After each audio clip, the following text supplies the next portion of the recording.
약할 때 강함 되시네. 우리 찬양 드리고 강의 시작합니다. 약할 때 강함 되시네. 나의 보배가 되신 주 나의 모든 것. 주 안에 있는 법을 나는 포기할 수 없는 주 나의 모든 것.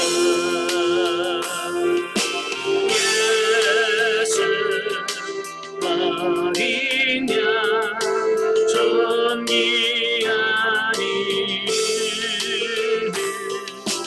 예수 어린 양 존귀하니를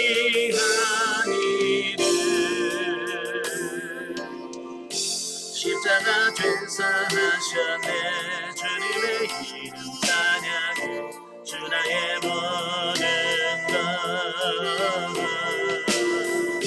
쓰러진 나를 세우고 나의 빈잔을 채우네 주 나의 모든 것.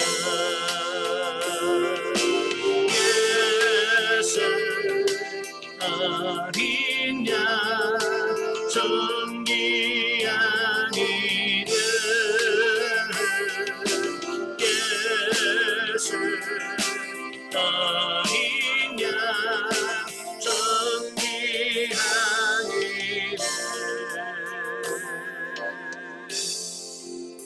아멘. 네, 기도하겠습니다. 은혜로우신 아버지, 은혜와 사랑을 진심으로 감사합니다. 오늘도 우리를 사랑하셔서 귀한 시간을 허락하시고 로마서의 말씀을 같이 나누며 훈련할 수 있도록 은혜 주셔서 감사합니다. 말씀을 통해서 주시는 그 하나님의 은혜가 우리 가운데 임할 수 있도록 성령님께서 도우시고 은혜 베풀어 주옵소서. 시종을 주님께 맡겨오며 예수님의 이름으로 감사하며 기도합나이다. 아멘. 자, 오늘 시간에는 로마서 1장을 같이 보도록 하겠습니다. 로마서 1장은 바울의 인사말과 본서 기록 목적 및 이방인의 죄와 타락상에 대해서 말씀을 하고 있는데요. 1절부터 7절 인사말입니다. 자, 로마서는 AD 57년경에 사도 바울이 로마에 있는 교회에 편지를 보낸 내용이 바로 로마서입니다. 자, 1절부터 7절 우리 같이 보겠습니다. 1절부터 7절. 예수 그리스도의 종 바울은 사도로 부르심을 받아 하나님의 복음을 위하여 택정함을 입었으니 이 복음은 하나님이 선지자들을 통하여 그의 아들에 관하여 성경에 미리 약속하신 것이라. 그의 아들에 관하여 말하면 육신으로는 다윗의 혈통에서 나셨고 성결의 영으로는 죽은 자들 가운데에서 부활하사 능력으로 하나님의 아들로 선포되셨으니 곧 우리 주 예수 그리스도시라.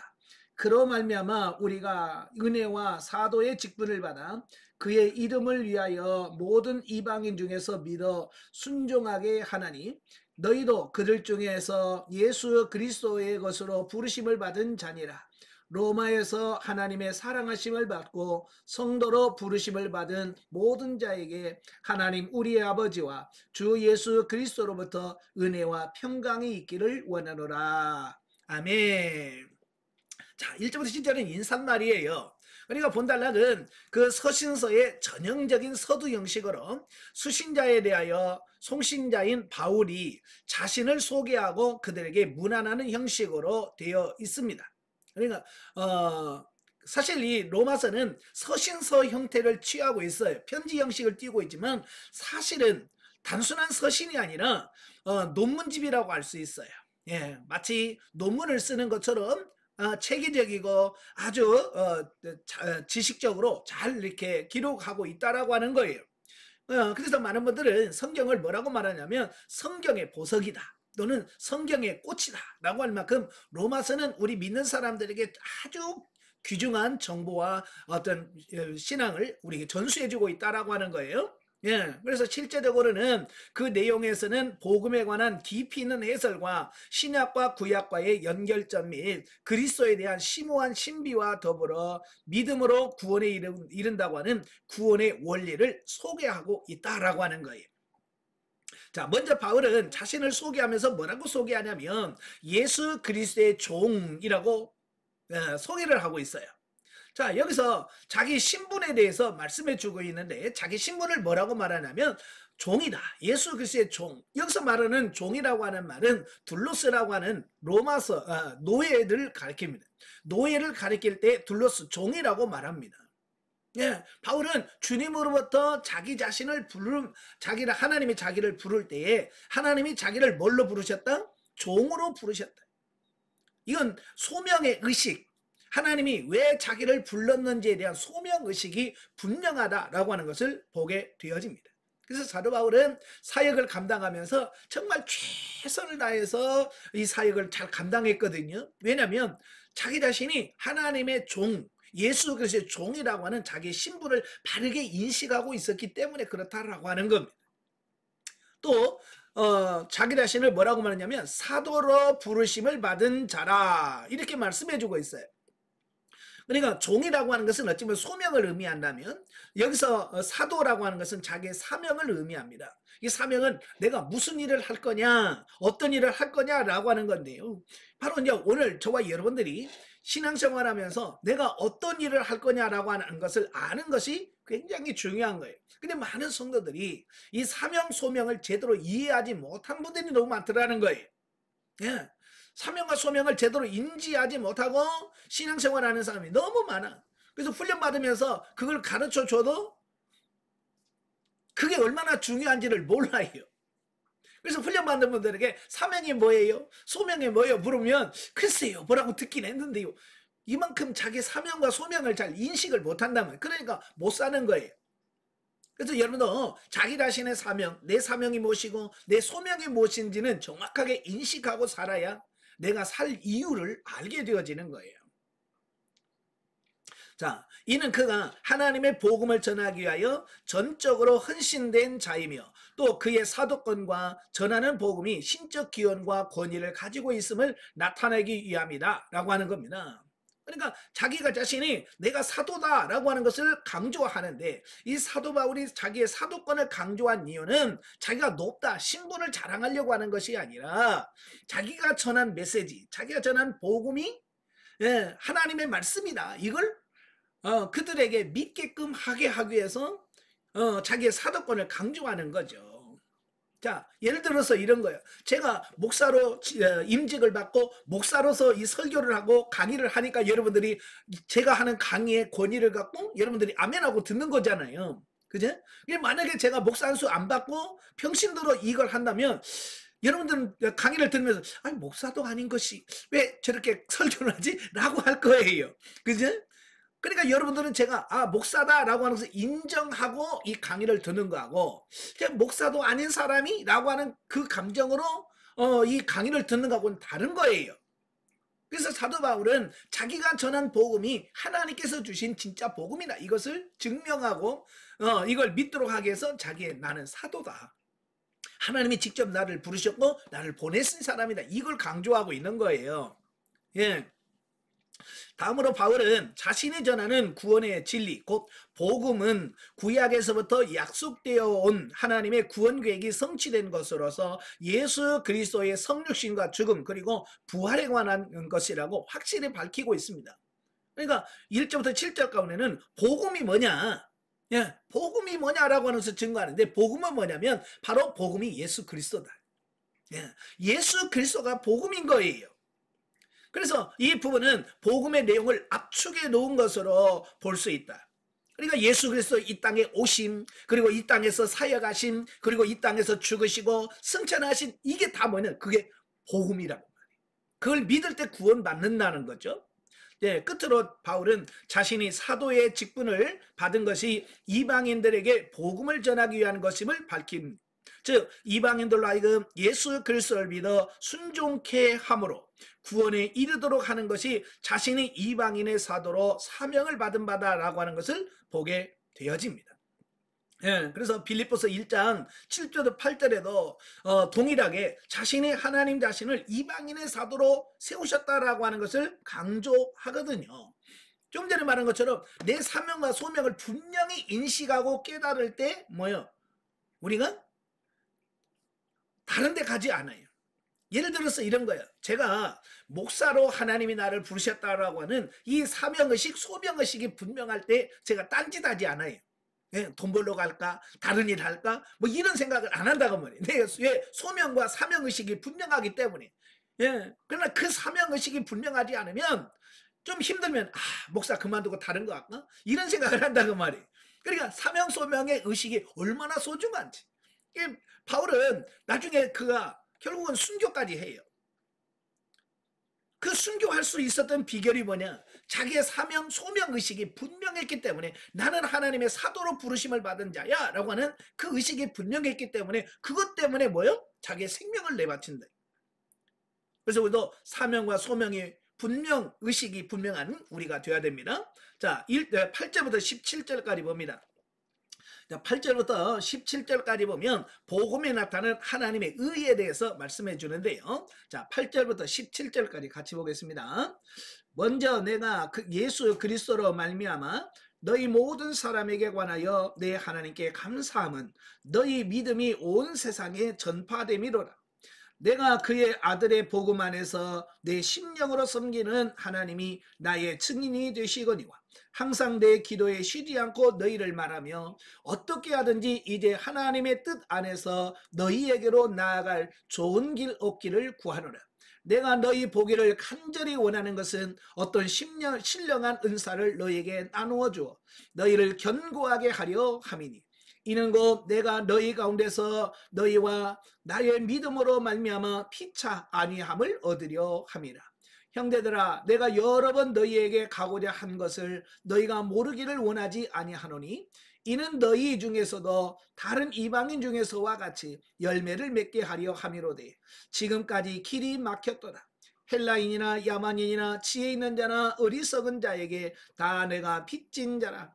그러므로 나는 할 수 있는 대로 로마에 있는 너희에게도 복음 전하기를 원하노라. 내가 복음을 부끄러워하지 아니하노니 이 복음은 모든 믿는 자에게 구원을 주시는 하나님의 능력이 됨이라. 먼저는 유대인에게요 그리고 헬라인에게로다. 복음에는 하나님의 의가 나타나서 믿음으로 믿음에 이르게 하나니 기록된 바 오직 의는 믿음으로 말미암아 살리라 함과 같으니라. 아멘. 자, 이 말씀은 이제 복음에 나타난 하나님의 의에 대해서 설명을 해주고 있어요. 자, 본문에서 바울은 먼저 로마 교인들의 신앙이 전파되어 다른 지역에서 복음을 전파하는 대로 긍정적인 영향을 미친 것에 대하여 진심으로 감사를 드리며 그들을 위하여 자신이 오래전부터 기도해 왔음을 밝히고 있다라고 하는 겁니다. 사실 이 당시까지만 해도 그러니까 사도 바울이 로마서를 기록해서 로마 교인들에게 보낼 때까지만 해도 로마에 정식적으로 사도들에 의해서 로마에 복음이 전파된 적이 없다는 거예요. 예. 사도들에 의하여 복음이 전파된 것이 아니에요. 그럼에도 불구하고 로마는 복음이 들어갔고 이미 교회가 세워졌다라고 하는 겁니다. 이건 놀라운 거예요. 이 사도들이 가지도 않았는데 어떻게 세웠을까?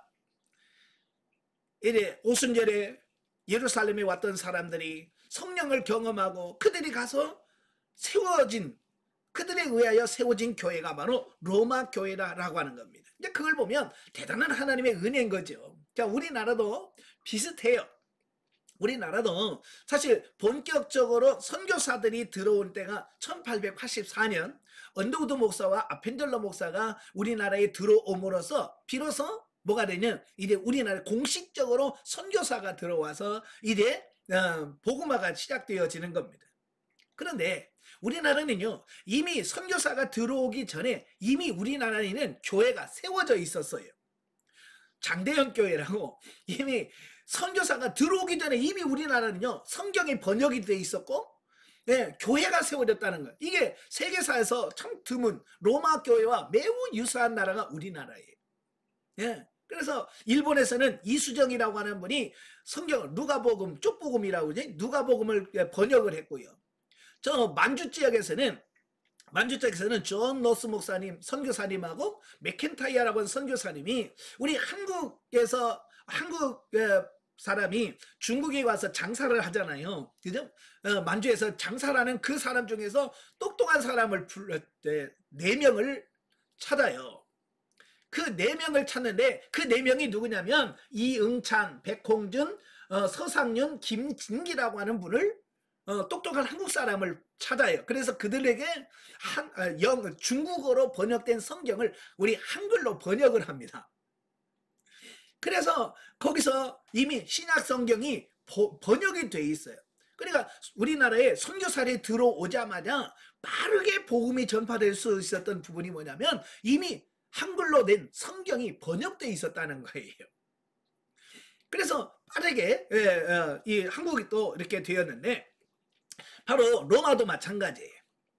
로마도 이미 사도들, 공식적인 사도를 통해서 복음이 전파되지 않았지만 어떻게든 이미 로마에 교회가 세워진 거예요. 그걸 사도 바울이 알고 그들에게 가서 그들을 바르게 신앙적으로 세워줄 필요가 있다는 것을 인식하고 바울이 그 로마에 가기를 오래전부터 기도했다라고 하는 것을 밝히고 있습니다. 자, 그리고 자신이 오래전부터 로마에 방문하기를 원했던 바, 지금도 그 문제로 간절히 기도하고 있음을 밝히는데, 예, 여러분 사도 바울은 그 로마에 가기를 원했어요.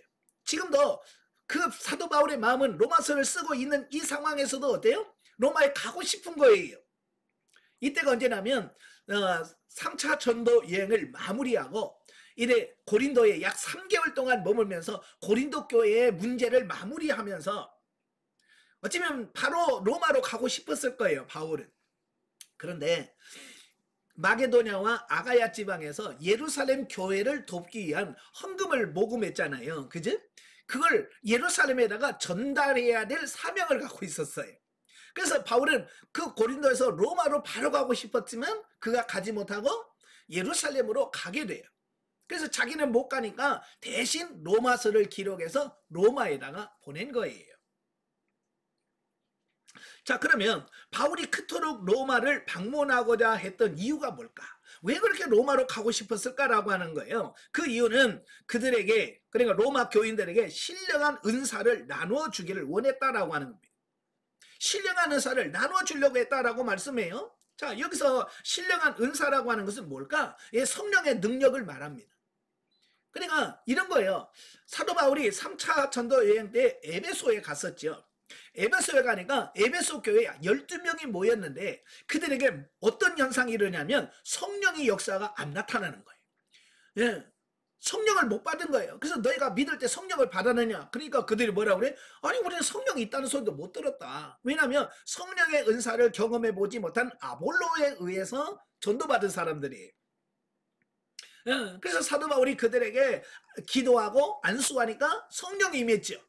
바로 마찬가지예요. 로마는 아직 정식적으로 선교사들이 파송하지 않았기 때문에 교회가 세워졌지만 아직 성령의 은사가 충만하지 못한 그런 상태다라고 보시면 돼요. 그래서 바울이 바로 에베소 교인들처럼 성령으로 충만케 하는 그런 은사를 경험시켜주기 위해서 내가 너에게 가기를 원한다라고 표현하고 있고요. 예, 두 번째로 피차 안위를 얻고 그들로 하여금 신앙의 열매를 맺게 하고자 했기 때문이다라고 말씀해주고 있습니다. 예, 왜냐하면 이런 성령의 역사가 있어야 어때요? 아름다운 성령의 신앙의 열매가 맺혀질 것이 분명하기 때문에 사도 바울은 그 목적으로 가기를 원했다라고 하는 겁니다. 자, 여기서 특히 헬라인이나 야만인이나 지혜 있는 자나 어리석은 자에게 다 내가 빚진 자라고 고백하는 14절의 말씀은 그가 얼마나 그리스도의 복음을 향한 뜨거운 마음의 소유자였는가를 알게 해주며 로마 교회에 복음을 전하려고 하는 마음이 얼마나 절실했는가를 보여줍니다. 여기서 뭐라고 그래요? 사도 바울이 내가 빚진 자다 라고 표현하잖아요. 자, 우리는 여러분 남에게 빚을 지면 어떤 마음이 듭니까? 그걸 갚으려고 얼마나 그래 노력하잖아요, 그지? 예, 저도 이 전주로 내려오면서 은행에 대출을 받았거든요. 저는 빚을 지고 못 지는 성격이니까 어떻게든지 그 빚을 갚으려고 지금도 열심히 하고 있습니다. 예, 빚은 갚아야 돼 반드시. 근데 요즘 보면 배째라고 하신 분들이 많아요. 빚어놓고 뭐 죽이든지 말든지 알아서 해 뭐 이런 사람이 있는데요. 이스라엘 사람들에게 있어서 빚이라고 하는 말은 우리가 생각하는 그런 빚하고는 좀 달라요. 이스라엘 사람들은요, 이 빚은 반드시 자기 목숨을 바쳐서라도 갚아야 되는 어떤 것으로 인식할 때 빚이라는 말을 씁니다. 원래 이스라엘 사람은 노예가 될 수가 없어요. 예, 이스라엘 사람은 자기 민족을 노예로 삼을 수가 없어요. 그런데 이스라엘 사람 중에서도 이스라엘 사람들의 노예가 되는 경우가 딱 한 가지가 있어요. 그게 뭐냐면 남에게 빚을 얻었는데 내가 그 빚을 갚지 못해. 예, 돈을 빌렸는데 못 갚아. 그러면 어떻게 되냐? 그 집에 들어가서 노예로 들어가는, 종으로 들어가는 겁니다. 그 집에. 자기 자식들도 자기도 그 집에 노예로 들어가서 몸으로 그 빚을 갚는 겁니다. 예, 그만큼 이 이스라엘 사람들에게 이 빚이라고 하는 말은 정말 중요한 부분들이에요. 그러니까 사도 바울이 로마 사람들에게 내가 너에게 빚을 졌다라고 표현한다는 말은 내가 반드시 이걸 전하고 말 거야 라고 하는 어떤 그런 의미를 담고 있는 표현이다라고 하는 말씀이에요. 이해가 되시죠? 예. 자, 이와 같이 간절히 복음을 전하라고 하는 마음을 품은 바울에게 있어서 전도의 대상은 세계 모든 민족이었다. 왜냐하면 복음은 모든 믿는 자에게 구원을 주시는 하나님의 능력이 되기 때문이다. 예, 그래서 사도 바울이 왜 그렇게 복음을 전하려고 했냐면 바로 이 복음만이 하나님의 구원의 역사를 이룰 수 있는 유일한 길이라는 걸 알기 때문에 그래요. 다른 거로는 구원받지 못하고 이 복음으로만 사람의 영혼을 구원할 수 있다는 것을 믿기 때문에 그가 그렇게 복음을 전하려고 힘썼다라고 하는 겁니다. 그래서 이 사실 하나만으로도 바울은 많은 핍박 속에서도 복음을 부끄러워하지 않고 도리어 자랑으로 여기며 복음을 전파했다라고 하는 겁니다. 예. 그래서 우리 저와 여러분도 복음을 부끄러워하지 아니하고 정말로 감당할 수 있는 여러분들이 되길 바래요. 자, 한편 16, 17절은 본서의 주된 주대인 이신득이 또 이신층이라고 하는데요. 이 이신득의 원리를 가르쳐 주는데 이것이야말로 복음의 핵심이다. 바울이 모든 사람에게 전파하는 구원의 진리였다라고 하는 겁니다. 이것은 죄로 인하여 영원한 멸망에 이를 수밖에 없는 인간에게 유일한 구원의 길을 제시해 주는 것이다 라고 하는 말씀하고 있습니다. 자, 유대교와 기독교는요 유사점이 많아요. 구약성경을 같이 사용합니다. 예, 유대교도 구약성경을 믿고 우리도 구약성경을 믿어요. 예, 그러나 바로 이 유대교와 기독교가 갈라서게 된 그 가장 결정적인 교리가 뭐냐면 이신득이 이거예요. 예. 우리 기독교는 뭐냐? 믿음으로 말미암아 우리가 의롭게 된다라고 주장하고 유대인들은 아니야 할례를 행하고 율법을 지켜야 구원을 받는다라고 주장함으로써 도무지 이제 기독교와 유대교가 같이 갈 수 없어서 갈라서게 된 그 원인 중에 하나가 뭐냐면 바로 이신득이에 간 이런 원리를 어떻게 받아들일 것이냐라고 하는 부분들이에요. 예. 자, 여기서 말하는 하나님의 의는 하나님께서 죄인된 우리를 구원하시기 위하여 독생자 예수 그리스도를 대속물로 내어주신 구속사역을 의미한다라고 하는 것을 보게 되어집니다. 그래서 우리 인간은 타락한 인간은 스스로 자기 자신을 의롭다 할 수 없다라고 하는 거예요. 자기 스스로 의롭게 될 수가 없어. 그래서 하나님께서 대신 그 사랑하는 아들 예수 그리스도를 이 땅에 보내주시고 그가 우리의 모든 죄 문제를 해결해 주심으로 그걸 믿는 자들에게 우리에게 주시는 의의를 하나님께서 만들어 주셨다라고 하는 거예요. 이게 하나님의 의의라고 하는 거예요. 이런 대속사역은 하나님이 인간을 구원하시기 위하여 자발적인 은혜로서 우리에게 제시하신 것이고 이것을 믿음으로 죄로 인한 도저히 의에 이룰 수 없는 인간이 하나님 앞에 값없이 의롭다 칭함을 받게 됐다라고 하는 사실이죠. 또한 이상과 같은 내용의 본문은 본서의 특징을 잘 나타내 준다. 즉 이를 통해서 본서는 단순한 편지가 아니라 기독교 신앙의 정수인 믿음, 칭의, 구원 등의 문제를 심도 깊게 다루고 있는 교리서라고 하는 사실을 보게 되어집니다. 예. 그래서 우리의 힘과 능력으로는 이 의를 이룰 수가 없습니다. 그래서 하나님이 주신 그 의로 우리가 거룩함을 의롭담을 얻게 되므로 우리에겐 진정한 구원과 안식과 평강이 있다라고 하는 것을 말씀해주고 있습니다. 자, 넘겨서 18절부터 32절까지 보면 이방인의 죄와 형벌에 대해서 말씀을 하고 있습니다. 18절부터 마지막 절까지 같이 봅니다.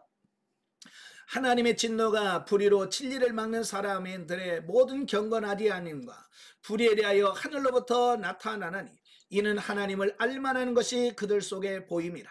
하나님께서 이를 그들에게 보이셨느니라. 창세로부터 그의 보이지 아니하시는 것들 곧 그의 영원하신 능력과 신성이 그가 만드신 만물에 분명히 보여 알려졌나니 그러므로 그들이 핑계하지 못할지니라.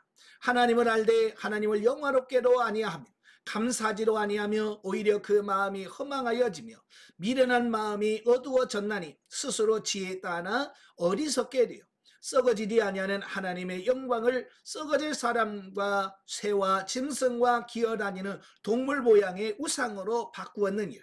그러므로 하나님께서 그들을 마음의 정욕대로 더러움에 내버려 두사 그들의 몸을 서로 욕되게 하게 하셨으니 이는 그들이 하나님의 진리를 거짓 것으로 바꾸어 피조물을 조물주보다 더 경배하고 섬김이라. 주는 곧 영원히 찬송할 이시로다. 아멘.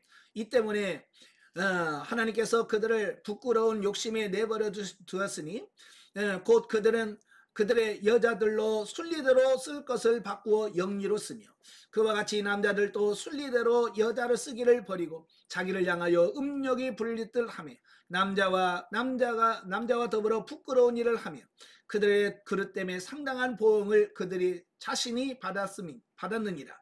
또한 그들이 마음에 하나님 두기를 싫어하며 하나님께서 그들을 그 상실한 마음대로 내버려 두사 합당하지 못한 일을 하게 하셨으니 곧 모든 불의, 추악, 탐욕, 악의가 가득한 자요 시기, 살인, 분쟁, 사기, 악독이 가득한 자요 수근수근하는 자요 비방하는 자요 하나님께서 미워하시는 자요 능욕하는 자요 교만한 자요 자랑하는 자요 악을 도모하는 자요 부모를 거역하는 자요 우매한 자요 배약한 자요 무정한 자요 무자비한 자라. 그들이 이 같은 일을 행하는 자는 사형에 해당한다고 하나님께서 정하심을 알고도 자기들만 행할 뿐만 아니라 또한 그런 일을 행하는 자들을 옳다 하느니라. 아멘. 자, 본문서는 이제 이방인의 죄와 그에 대한 형벌에 대해서 말씀해주고 있습니다. 자, 보면은 앞에서 이신득의 원리를 설명하는 압달락과는 달리 인간의 타락한 본성과 죄의 상태를 자세하게 서술하고 있는데 그 이유는 인간이 더 이상 창조 때의 완전한 상태를 회복하지 못할 정도로 죄에 빠져 있음을 강조하여 믿음으로 하나님께 의롭다 여김을 받지 않으면 도저히 구원에 이를 수 없는 현실적인 비극을 설명해주고 있다라고 하는 것을 보게 됩니다. 그래서 이 칼빈은 우리 인간을 뭐라고 표현하냐면 전적 부패, 전적 타락이라는 말을 사용하게 돼요. 여기서 전적 부패, 전적 타락이라고 하는 말은 우리 인간은 완전하게 타락해서 뭔가 선을 행할 만한 능력은 눈꼽방법도 없다라고 하는 것을 말씀해 주고 있습니다. 예, 그래서 우리는 이 전적 타락과 전적 무능을 이해했을 때 하나님의 의의를 깨달을 수가 있는 겁니다. 아, 나는 할 수 없는데 하나님이 하게 하셨구나. 할렐루야 하고 우리가 하나님의 은혜를 감사할 수 있는 겁니다. 우리 영성도 마찬가지예요. 이 영성도 내가 얼마나 악한 종인지 악한 사람인지 이걸 이해를 해야 하나님이 나를 이렇게 변화시키려고 하시는구나 라고는 이해할 때 우리가 영성에 최선을 알 수 있는 이런 부분들이 되더라라고 하는 겁니다. 그래서 바울은 그 이방인들에게 너희는 이렇게 악한 사람이야 이렇게 죄인이야 라고 하는 사실을 확실하게 짚어주고 있는 거죠. 자, 그래서 본문에는 유대인의 죄를 논하기 전에 앞서 이방 세계에 범람하는 다양한 죄와 그로 인한 타락상이 서술되어지고 있습니다. 하나님은 피조 세계를 통하여 자신을 충분히 계시하셨으므로 그것을 외면하고 도리어 경배의 대상으로 우상을 바꾼 종교적 사악함을 먼저 말씀해주고 있습니다. 그러니까 이방인의 죄가 뭐냐? 이방인의 죄는 뭐냐면 하나님께서 이 자연 만물 하나님이 창조한 모든 세계에 하나님을 알 수 있는 여러 가지 요소들을 다 숨겨놨는데 그들을 모르더라는 거예요. 자, 예를 들어서 여러분 아침에 태양이 뜹니다. 우리 여러분 태양을 보면서 무슨 생각을 합니까? 아, 오늘도 떴구나 이렇게 생각하십니까? 아니죠. 그 태양을 만드신 하나님, 그죠? 야, 하나님이 저 태양을 만드셨고 그 태양을 비추므로 이 자연이 살고 하나님 감사합니다 이래야 되거든요. 근데 이 인간들은 타락한 인간들은 그 하나님을 봐야 되는데 태양신이시여 우리 가족의 복을 요런다는 말이 이게 뭘 못 깨닫는다는 말이 엉뚱한 짓을 하고 있어요. 예. 그러니까 자연을 보면서 뭘 봐야 돼요? 그 창조하신 하나님을 봐야 되는데, 우리는 그 하나님을 보지 못하고 도리어 하나님이 만들어 놓은 자연을 숭배한다 그 말이에요. 예. 자, 그래서 하나님 그들이 범죄하고 타락하게 되는 우상에 대한 죄를 범하고 있다라는 거 아는 겁니다. 예. 그래서 하나님을 피조물의 그 형상으로 만들어서 섬기고 있는 이 모습을 보게 되는 거예요. 그래서 하나님께서 제일 싫어하는 것 중에 하나가 뭐냐면 우상숭배예요. 하나님 우상숭배를 그렇게 싫어해요. 왜 그럴까요? 예, 하나님을 완전히 모독하는 게 뭐냐? 그게 우상숭배라고 하는 거예요. 자, 예를 든 거예요. 자, 예를 들어서 제가요, 권사님 얼굴을 제가 그려드릴게요. 권사님 그려드리니까, 자, 권사님은 이렇게 생겼어요. 자, 보면서,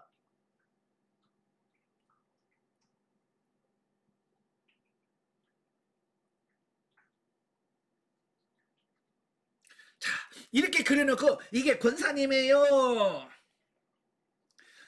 자, 그러면 여러분은 어떡하겠어요? 아유, 목사님 너무 잘 그리셨네요. 고맙습니다. 감사합니다. 그래요, 안 그래요? 아마 열받을 거예요. 내가 돼지라고요?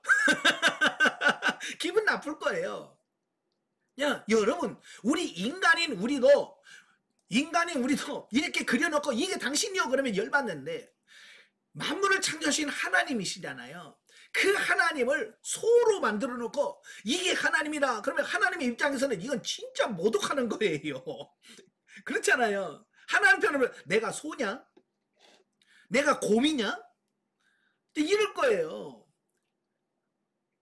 참 마찬가지예요. 우상은 그래서 하나님을 가장 모독하는 게 뭐냐? 그게 우상이에요. 뭘 만들어 놓고 이게 하나님이야 라고 말하는 그 자체가 하나님을 모독하는 거다. 그러니까 어떤 형상이든 우리는 만들면 안 된다 그 말이에요. 이해가 되시죠? 예. 자, 그 다음에 뭐냐면 도덕적 방종으로 인한 성적 타락에 대해서 말씀해주고 있어요. 24절부터 27절까지. 여기서 가장 두드러지게 나타난 게 뭐냐면 동성애에 대한 말씀이에요.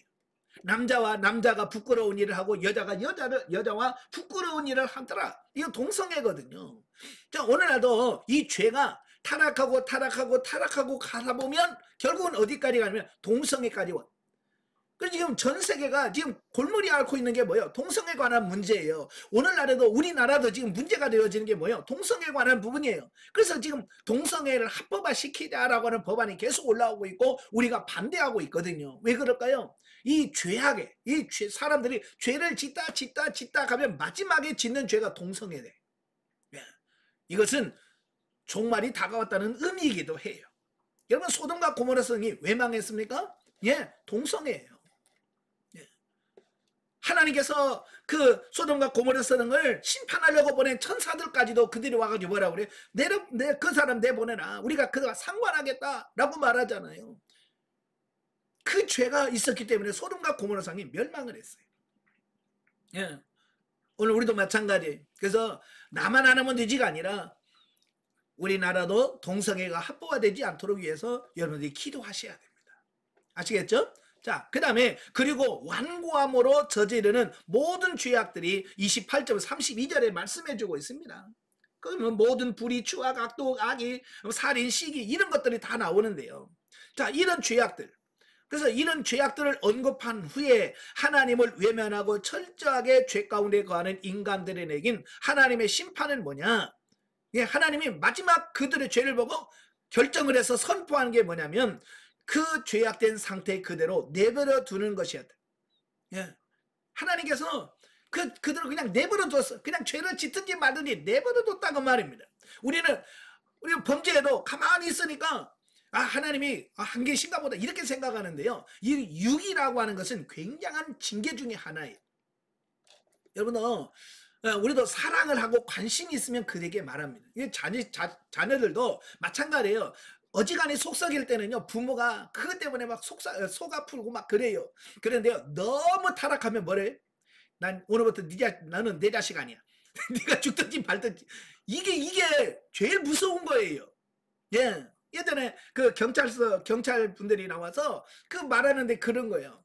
이 자식들이, 이거 중학생 다니는 애들이 죄를 짓는 거예요. 그래서 경찰서에서 그 부모한테 전화를 한대요. 누구누구 있죠? 지금 여기 경찰서입니다. 그러면 나는 그런 자식 없습니다. 그런다는.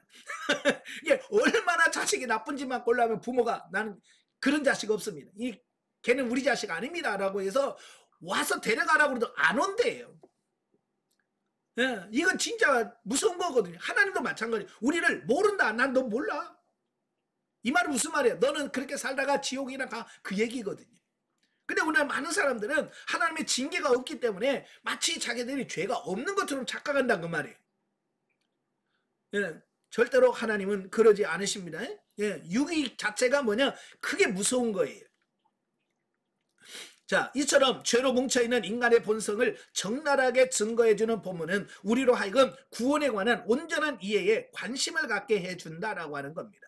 자, 이건 비유적으로 말하면 여러분 마찬가지. 우리가 아프죠. 어디 몸이 아파요. 근데 어디가 아픈지, 얼마나 아픈지를 알아야 우리가 이걸 수술을 할 건지 약으로 먹을 것인지 참을 것이 이게 알아지는 거거든요. 예, 얼마나 심각한지를 알아야 되는 겁니다. 네. 그런데 아무리 중한 병이 들어도 내가 얼마나 아픈지, 예, 이게 얼마나 심각한지를 모르면 그게 대처할 수가 없다라고 하는 사실이에요. 그죠? 예, 가끔 보면 이게 내일 모레 암 사기 말기여서 이제 한두 달밖에 못 사는 분들, 예, 그걸 알려주는 나라가 있고 안 알려주는 나라가 있어요. 왜냐면 알려주어서 좋을 사람이 있고 알려주면 안 되는 사람이 있거든요. 그러니까 예를 들어서 이제 3개월 남았다. 예, 이제 3개월밖에 안 남았어. 이제 당신은 3개월밖에 안 남았네요. 그러면 아, 그렇습니까? 그래서 3개월을 어떻게 잘 보낼 것인가 라고 하면서 기쁘게 보내는 사람이 있는가 하면 3개월밖에 못 남았다라고요 해서 좌절해가지고 뭐 한 달도 못 살고 가시는 분들이 많아. 그래서 의사들도 이걸 알려줘야 되느냐 이걸 고민을 많이 한다고 그래요. 예. 여러분 어때요? 알려주면 좋겠어요? 안 알려주면 좋겠어요? 그냥 모르고 살다가 죽는 게 낫겠어요? 알면서 대비를 하면 좋겠습니까? 예, 알면서 대비하면 좋겠죠. 바울도 마찬가지야. 왜 이런 죄악상을 말하냐면 너희가 이런 심각한 죄인들이야. 그걸 인식을 해야 아, 그렇구나. 이대로 살면 나는 죽는구나. 그래서 내가 예수 그리스도를 믿어야 사는구나 라고 해서 예수 그리스도에게로 나오도록 하기 위한 이런 부분이다라고 하는 것을 보게 돼야지. 그래서 아주 강하게 이런 죄를 짓는 사람은 다 사형에 해당된다. 예, 이게 사형에 해당된다라고 사도 바울이 강력하게 말씀하고 있어요. 왜? 그래야 그들이 좀 충격을 받아서 올 수 있기 때문에 그런 거예요. 자, 영적에 뭐죠? 바울은 자신을 예수 그리스도의 종이라고 칭합니다. 여기서 말하는 종은 자신의 주관대로 사는 것이 아니라 전적으로 주인의 명령에 따라 순종하는 자. 그렇죠? 이 노예라고 하는 것은 자기가 어떻게 하고 싶다고 하는 게 아니에요. 주인이 시키면 시킨 대로 하는 거예요. 그래서 바울은 자신을 그리스도의 종이라고 지칭한 것은 복음의 능력을 체험했기 때문에 가능했다라고 하는 것을 보게 되어집니다. 그래서 예수 그리스도를 만났잖아요. 네가 어찌하여 나를 박해하느냐? 누군데요? 난 네가 박해하는 예수다. 바로 그 예수 그리스도를 만나는 그런 체험이 있었기 때문에 그가 모든 것을 바쳐서 예수 그리스도에 사는 삶이 돼요.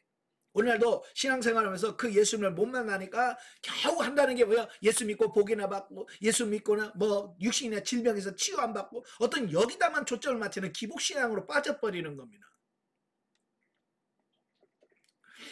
그래서 사도 바울은 복음의 능력으로 변화되어서 신령과 진정으로 하나님을 섬기는 자가 되었고 하나님께서 그를 친히 복음의 증인으로 삼으셨다라고 하는 겁니다. 자, 복음을 누리는 경험은 하나님의 복음의 능력이 역사하심으로 인하여 영적인 성장과 더불어 그 체험도 깊다. 믿음의 초보에서는 영원한 생명을 얻었다는 기쁨으로 기뻐하다가 진리로 성장하는 것과 말씀대로 사라져서 신령한 열매를 맺는 것 때문에 기뻐할 수 있는 차원으로 발전하게 된다는 것을 보여준다. 예, 우리 사람도 성장해 가면서 누려지는 것, 또 책임도 달라지는 거잖아요. 마찬가지로 우리도 영적으로 성장했을 때 누려짐이 달라지고 또 거기에 걸맞는 삶이 달라져야 된다는 것을 기억하십시오. 그래서 영적으로 여러분의 성장 성숙해지는 귀한 여러분들이 되길 주님을 축원합니다. 자, 마지막으로 성경 계시 발전사적 이해를 보겠습니다. 자, 오늘은 하나님의 의, 의라고 하는 부분을 같이 보도록 하겠습니다. 예. 자, 여기서 말하는 의라고 하는 말, 우리 많이 들어보셨죠? 의라고 하는 말이 있는데 우리 국어사전에 보니까 이런 뜻이 있어요. 사회적 인간으로서 지켜야 할 올바른 도리. 그러니까 사회적 인간으로서 지켜야 할 올바른 도리를 의라고 한다. 또 사회적 자아로서 스스로를 자각하는 존재가 자신의 양심에 비추어 판단하는 도덕적 원칙을 의라고 한다. 이게 우리나라 국어사전에 나오는 뜻입니다. 자, 그런데 히브리어는 의라고 하는 말은 체데크라고 합니다. 또 헬라어로는 디카요시네라고 합니다.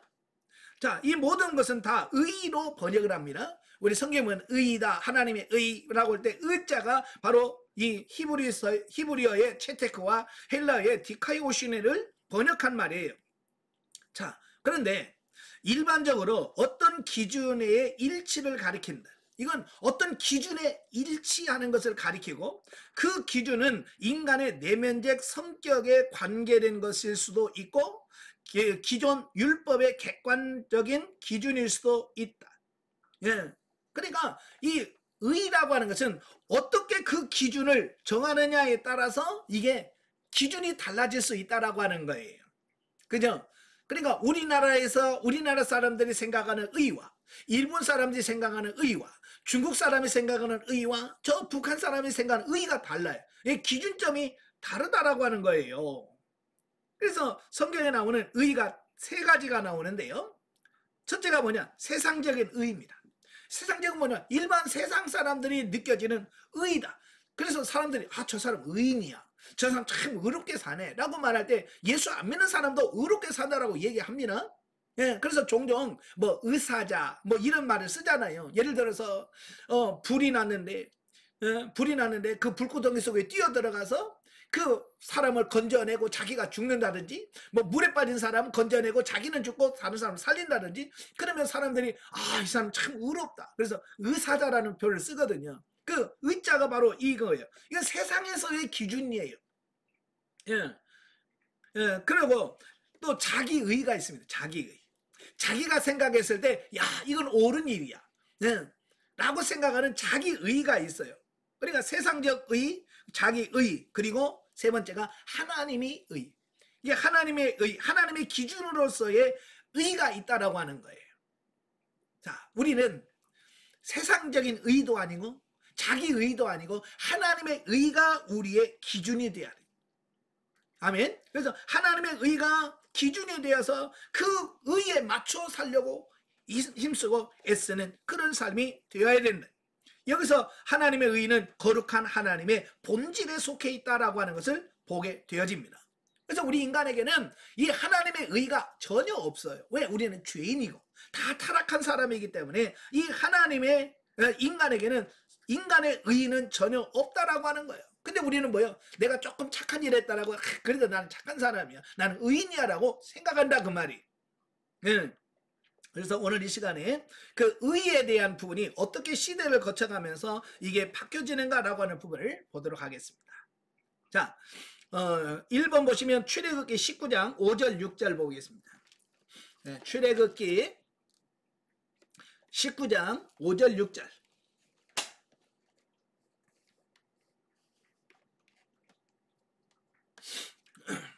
자, 세계가 다 내게 속하였나니 너희가 내 말을 잘 듣고 내 언약을 지키면 너희는 모든 민족 중에서 내 소유가 되겠고 너희가 내게 대하여 제사장 나라가 되며 거룩한 백성이 되리라. 너희는 이 말을 이스라엘 자손에게 전할지니라. 자, 우리가 하나님의 의에 이룰 수 있는 방법에 대해서 구약에서 뭐라고 말씀하냐면 구약에서는 내 말을 잘 듣고 내 언약을 지키면 이라고 나와. 그러니까 이 구약에서 말하는 의는 뭐냐면 하나님께서 거저주시는 은혜가 아니에요. 하나님의 말씀을 듣고 순종하는 우리의 뭐냐? 구약에서는 뭐라고 그랬어요? 우리의 행위, 즉 얼마나 순종하느냐, 예, 순종 여부에 따라서 이 의가 결정이 되어진다라고 말씀해주고 있습니다. 구약에서는. 자, 그래서 구약에서는 하나님의 말씀과 언약을 지킬 때만이 이 의가 가능하다. 예, 이걸 말씀해주고 있습니다. 자, 그 다음에 레위기 11장부터 15장, 굉장히 긴 말씀이에요. 레위기에서 11장부터 15장까지는, 자, 11장은 뭐냐면 먹는 거예요. 여기서 부정한 짐승과 정한 짐승을 말씀하면서 너희가 정하라면 이건 먹으면 안 된다, 이런 것만 먹어라, 이건 먹으면 안 된다, 이걸 말은 의식법적으로 말씀하는 게 11장의 내용입니다. 예. 그 다음에 12장에 보면 아이를 낳았을 때 어떻게 그걸 의롭게 깨끗하게 될 수 있는, 정함을 받을 수 있느냐라고 하는 부분이고, 이제 13, 14장은 나병에 걸렸을 때 어떻게 그걸 의롭게 하고 깨끗하게 할 수 있느냐라고 하는 부분을 말씀해 주고 있고요. 15장에는 몸에 유출병이 있을 때 어떻게 그걸 깨끗하게 할 수 있느냐라고 하는 부분을 말씀해 주고 있습니다. 예. 자, 그래서 레위기에서 말하는 이 부분은 음식과 정결례를 통한 의입니다.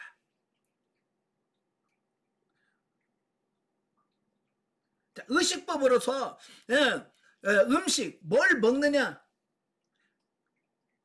마시지 않느냐, 이걸 가지고 하고, 이런 걸 통해서 이루어지는 의식법적 의라고 말씀해주고 있습니다. 예. 자, 그래서 구약에서 의롭게 되는 방법은 믿어갖고는 안 되고요. 구약에서의 의는 뭐냐면 내가 하나님 말씀을 듣고 그 말씀을 지켜 행하고, 의식법적으로 음식을 먹을 때도 조심하고, 먹어야 될 것만 먹고, 먹어서는 안 될 걸 안 먹고라고 하는 이런 행위를 통해서 우리가 의를 얻게 되어진다, 그 말이에요. 자, 그런데 이 구약에서 말하는 이 의는 사람들이 다 지킬 수 있을까요, 없을까요? 자, 그게 문제라는 말이. 말로는 다 알아. 하나님 말씀에 순종하면 의인이 돼요. 근데 지킬 수 있느냐라고 하는 거예요. 전혀 없다는 거예요. 예. 그래서 사람이 그 하나님의 의를 행할 수 있는, 하나님의 기준에 맞추는 의를 행할 수 있는 사람이 하나도 없는 거예요. 한 사람도 없어. 이 말은 무슨 말이에요? 이 율법으로, 의로서는 구원을 받을 수 없다라고 하는 것을 말씀해주고 있는 거예요. 그래서 하나님이 예수님을 보내신 이유가 뭐예요?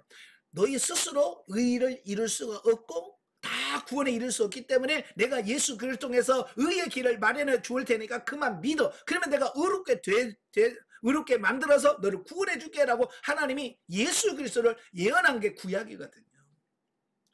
만약에 인간 중에서 한 명이라도 이런 완벽한 의를 이루었다면 예수님 오실 이유가 없어져. 그런데 한 명도 그런 사람이 없더라는 거예요. 그래서 구약에서 율법으로서는 도무지 의에 이를 수 없다라고 하는 거예요. 근데 문제는 뭐냐면, 자, 마태복음 6장에 보시면 구약에서만 그런 게 아니라 예수님이 오셔서 이미 신약 시대가 시작이 됐어요. 신약 시대가 되었는데도 불구하고 이 서기관들과 바리새인들은요, 철저하게 구약에서 말한 그 율법을 지킴으로써 자기가 의에 이르려고 노력하는 이런 모습들을 보게 돼요. 예. 그래서 마태복음 5장 17절부터 20절에 보면, 내가 율법이나 선지자를 폐하러 온 줄로 생각하지 마라. 폐하러 온 것이 아니요 완전하게 하려 함이라. 진실로 너에게 이르노니 천지가 없어지기 전에는 율법의 1.1획도 결코 없어지리 아니하고 다 이루리라. 그러므로 누구든지 이 계명 중에 지극히 작은 것 하나라도 버리고 또 그같이 사람을 가르치는 자는 천국에서 지극히 작다 일컬음을 받을 것이요, 누구든지 이를 행하면 가르치는 자는 천국에서 크다 일컬음을 받으리라. 내가 너에게 이르르니 너의 의가 서기관과 바리새인보다 더 낫지 못하면 결코 천국에 들어가지 못하리라. 아멘. 여기서 말하는 이 신약시대의 의, 이 서기관과 바리새인들의 의를 말합니다. 이 신약시대 이 사람들이 서기관과 바리새인의 의, 자, 여기서 서기관과 바리새인의 의는 구약에서 말한 이걸 그대로, 예, 그대로 지키려고 하는 거예요. 예. 행위로서 율법을 지키는 의식과 이런 것을 통해서 의롭게 되려고 하는 그들의 모습을 그들이 보게 되어진다라고 하는 것을 보게 돼요. 예. 그래서 그들 역시 예수님으로부터 이 독사의 새끼들이라 라고 하는 책망을 듣게 된 이유가 뭐냐면 자기 스스로 의롭게 될 수 없는데도 불구하고 스스로 의롭게 되려고 힘쓰는 그들의 모습을 보면서 책망하셨다라고 하는 것을 보게 됩니다. 그래서 그런 인간들에게 예수님은 뭐라고 말씀하냐면 마태복음 6장 33절 6장 33절에 보면 그런즉 너희는 먼저 그의 나라와 그의 의를 구하라. 그리하면 이 모든 것을 너희에게 더하시리라. 예, 이 말은 무슨 말이에요? 서기관과 바리새인들처럼 자기가 이루려고 하는 그 의는 너희가 아무리 힘쓰고 애써도 안 된다. 그래서 너희는 뭐냐? 하나님의 의를 구하라. 하나님의 의만이 너희를 구원할 수 있다라고 말씀해주고 있는 거예요. 예수님께서 이제 의의 방향을 완전히 바꾼 거예요. 사람의 의, 자기 의가 아니라 이제 하나님의 의가 우리를 구원할 수 있는 바로 이런 부분이 된다라고 말씀해주고 있는 거예요. 그래서 예수님은 뭐냐면 이 서기관과 바리새인의 의가 아니라 하나님의 의라고 이걸 완전히 변경, 바꿔주는 겁니다. 예. 이해가 되시죠? 예, 이제는 사람의 의가 아니야. 사람으로 의는 절대 할 수 없어. 이제 하나님의 의만이 너희를 구원할 수 있기 때문에 이제는 하나님의 의를 구하라 라고 말씀하고 있다라고 하는 겁니다. 우리가 불가능하기 때문에. 그래서 이제 오늘 본문을 보면 로마서 1장 17절이죠. 네, 1장 17절에 뭐라고 되어 있어요? 16, 17절 내가 복음을 부끄러워하지 아니하노니 이 복음은 모든 믿는 자에게 구원을 주시는 하나님의 능력이 됨이라. 먼저는 유대인에게요 그리고 헬라인에게로다. 복음에는 하나님의 의가 나타나서 믿음으로 믿음에 이르게 하나니 기록된 바 오직 의는 믿음으로 말미암아 살리라 함과 같으니라. 자, 여기서 뭐예요? 하나님의 의가 나타났다. 근데 그 하나님의 의가 뭐냐? 바로 복음인데, 바로 복음은 누구냐? 예수 그리스도다. 그러니까 예수 그리스도가 이 땅에 육신을 입으시고 이 땅에 오시고 그분이 십자가에 못 박혀 피 흘리심으로 우리의 모든 죄와 허물을 다 사하시고 우리의 죄를 씻음으로 인하여 우리가 이제 뭐요? 의롭게 되어진. 왜? 우리가 할 수 없는 것을 하나님께서 뭐요? 이루어 놓으셨다라고 말씀해주고 있다라고 하는 거예요. 그래서 예수님이 왜 이 땅에 오셨느냐? 저와 여러분을 온전하게 하고 의롭게 하시려고 주님께서 오셨다라고 말씀해주고 있습니다. 이해가 되시죠? 예. 우리가 조금이라도 가능했다면, 아까도 말했죠. 한 명이라도 율법을 지킬 수 있었다면 예수님 오실 필요가 없었는데 의인은 날이 하나도 없다고 말씀하신 것처럼 완벽하게 타락했기에 예수 그리스도만이 우리를 구하러 오셨다라고 하는 것을 말씀해주고 있습니다. 자, 마지막으로 계시록 1장 4절에 보면 계시록 1장 4절부터 6절까지 보면 요한은 아시아에 있는 7교회에 편지하노니 이제도 계시고 전에도 계셨고 장차 오실 이와 그의 보좌 앞에 있는 7영과 또 충성된 증인으로 죽은 자들 가운데서 먼저 나시고 땅의 임금들의 머리가 되신 예수 그리스도로 말미암아 은혜와 평강이 너희에게 있기를 원하노라. 우리를 사랑하사 그의 피로 우리 죄에서 우리를 해방하시고 그의 아버지 하나님을 위하여 우리를 나라와 제사장으로 삼으신 그에게 영광과 능력이 세세도록 있기를 원하노라. 아멘. 바로 우리 인간이 이룰 수 없기 때문에 뭐예요? 그의 피로 우리의 죄에서 우리를 해방하셨다.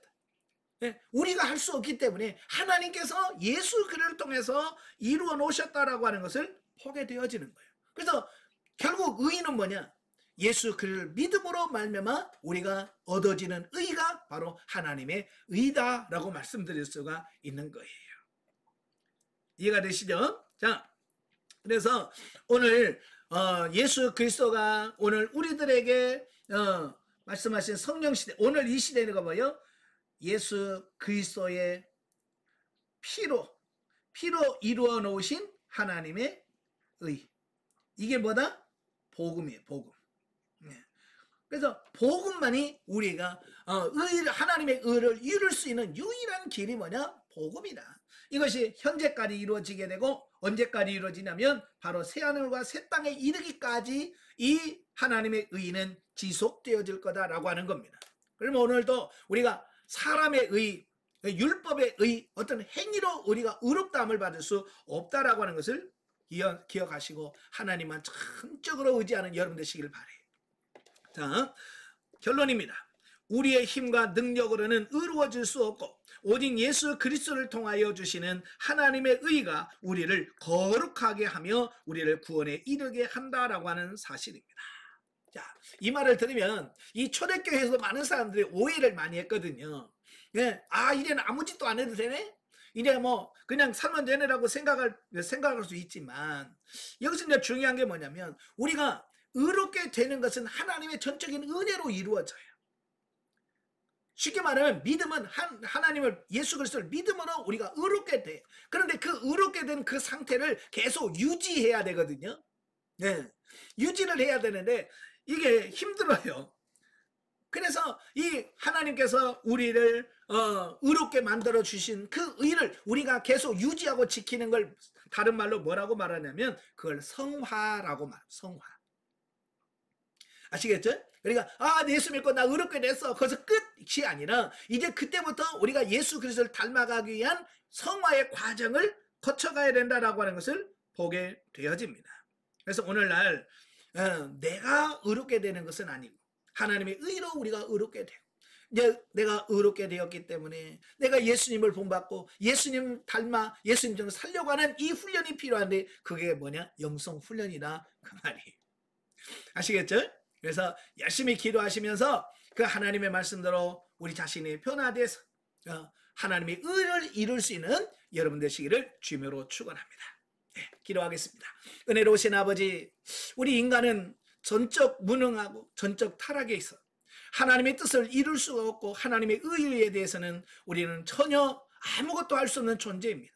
그래서 예수 그리스도를 이 땅에 보내주셨고 우리를 구원하시기 위하여 십자가를 지셨고 아버지 피 흘려 죽으심으로 우리를 의롭다 하셨다고 말씀해 주고 있습니다. 그 하나님의 사랑과 그 은혜를 우리가 다시 한번 묵상하면서 그 하나님이 이루어놓으신 예수 그리스도를 통한 그 하나님의 의를 우리가 덧입을 수 있는 우리 모두가 될 수 있도록 도와주옵소서.